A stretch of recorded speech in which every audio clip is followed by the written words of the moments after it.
Je suis dans le cimetière de Highgate Cemetery.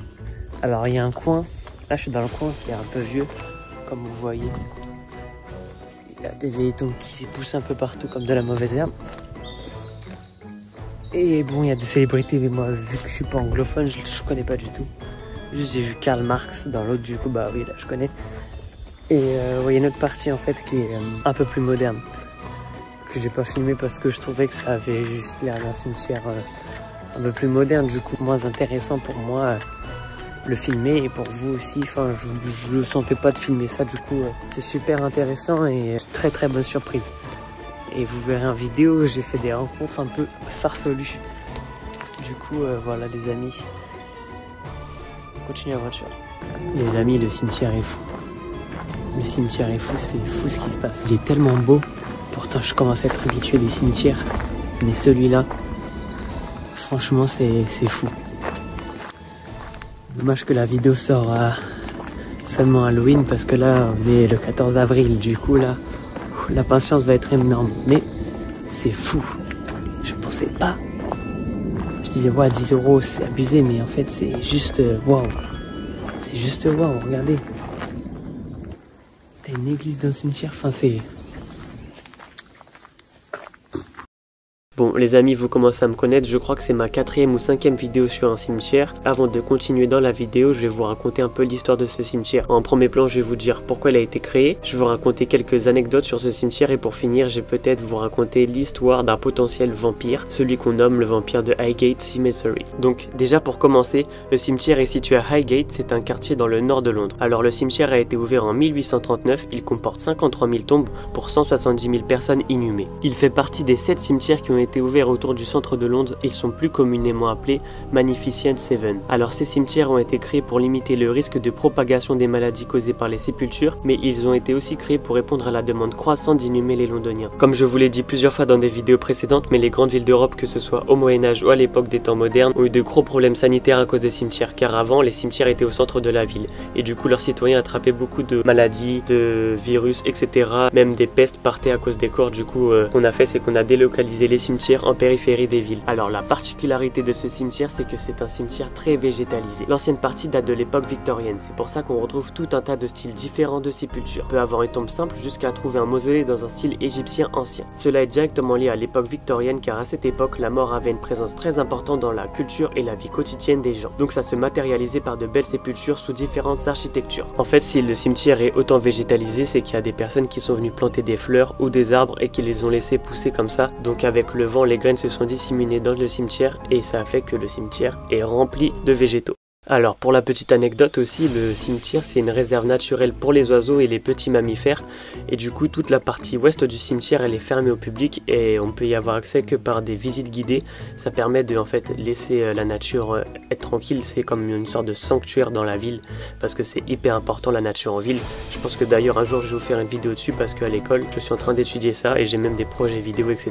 Bref, ça vous verrez ça plus tard. Mais du coup c'est vraiment une réserve naturelle et moi j'ai pu observer des renards, des piquets, des jets, des chênes, mais c'était vraiment très agréable, c'est vraiment une bouffée d'air pur en pleine ville quoi. Alors pour ce qui est des personnes qui sont inhumées dans le cimetière, déjà il y a la personne la plus connue, je pense c'est Karl Marx. Si vous savez pas, c'est la personne qui a inventé la pensée communiste, le marxisme. Il y a aussi George Michael, le chanteur. Il y a le père et la femme de Charles Dickens, un écrivain anglais. Il y a le petit-fils de Freud. Franchement, il y a tout un tas de personnalités publiques, des botanistes, des philosophes, des écrivains, une spirit. Et franchement, ce qui est bien, je trouve, c'est que le cimetière, il tourne vraiment pas que autour de ça.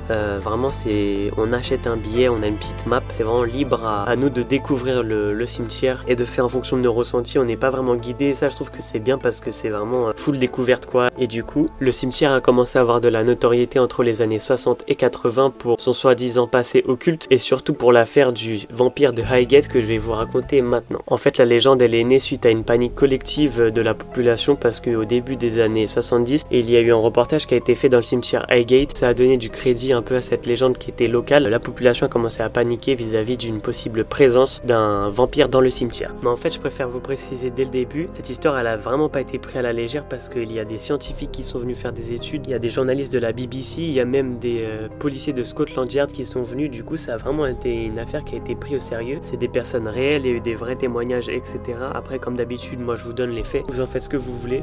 Moi, je trouve ce qui est le plus important, c'est de voir comment l'humain, il a une capacité à créer des mythes, des légendes, un folklore autour d'un lieu. N'importe quel lieu qui existe, en fait, il arrive à créer une histoire et c'est ça que je trouve intéressant. Ce qui est marrant, en fait, il n'y a pas vraiment qu'une histoire d'un vampire, en fait, c'est plus des événements qui ont amené des visites de ce cimetière. Du coup, il y a eu d'autres phénomènes paranormaux, et etc. Ce que je vais faire, c'est que je vais pas vous conter l'histoire du vampire de Highgate, mais je vais vous raconter des petites nouvelles, des petites histoires par-ci par-là. Comme ça, je vous montre pas tout. Si vous voulez faire des recherches de votre côté, faites-le. Il y a des livres qui ont été publiés, il y a des articles, il y a un podcast de France Inter de 54 minutes dessus.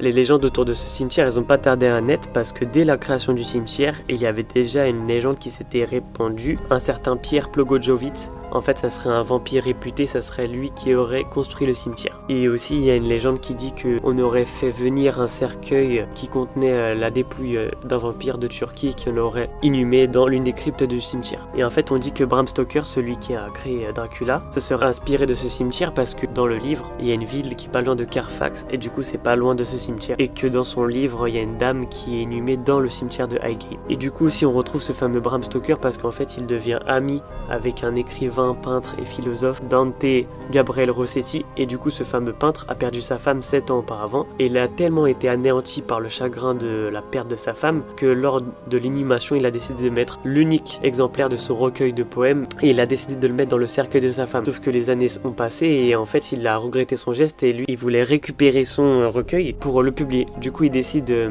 d'aller sur la tombe de sa femme et casser la pierre tombale. D'ailleurs, c'est Bram Stoker qui lui a conseillé de faire ça. Du coup, il profane la tombe de sa femme, il ouvre la tombe et quand il ouvre le cercueil, il se rend compte que le corps est resté intact et les joues étaient toujours roses, son corps était intact, sa peau pareil, enfin comme si elle venait de mourir. Et ses cheveux avaient poussé énormément et ça remplissait tout son cercueil. Et du coup, suite à ça, il a fait une tentative de suicide parce qu'il regrettait son geste. On dit que suite à cet événement, il y a eu de nombreuses apparitions et c'est un peu à partir de cet événement-là que les apparitions ont commencé à venir.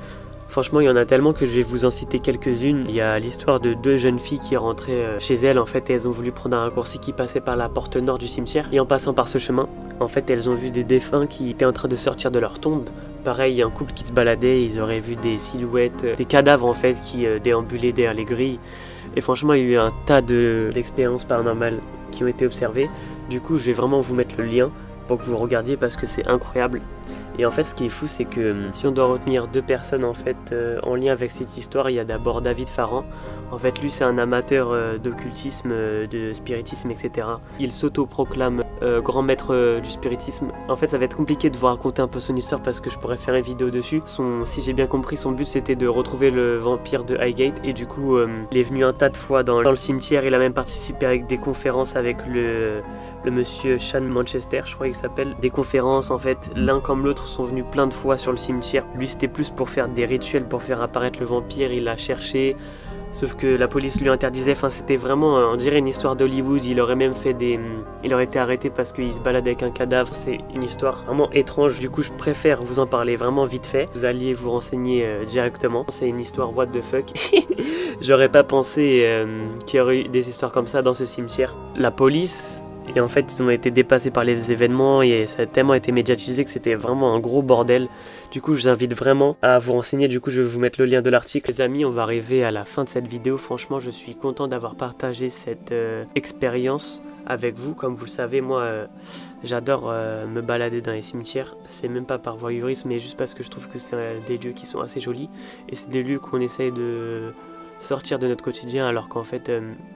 on est tous concernés par ces lieux et avant tout c'est des lieux où on inhume des personnes mais c'est quand même des lieux en fait architecturaux, c'est des lieux culturels, même dans d'autres cultures la mort c'est vraiment présent dans la culture et c'est vraiment quelque chose d'important. Du coup moi-même j'ai été gardien de cimetière, du coup je suis un peu sensible à ce sujet. Moi personnellement j'ai adoré visiter ce cimetière, franchement je l'ai trouvé vraiment très beau et c'était vraiment un moment spécial, c'était vraiment une pause dans le temps, vraiment j'avais l'impression d'être hors du temps en fait, et même voir des renards, enfin c'était vraiment une ambiance vraiment spéciale et unique et je suis très content de l'avoir vécu. Là je vous parle, on est fin octobre, du coup c'est 5 mois après l'expérience, mais ça a été vraiment une bonne expérience.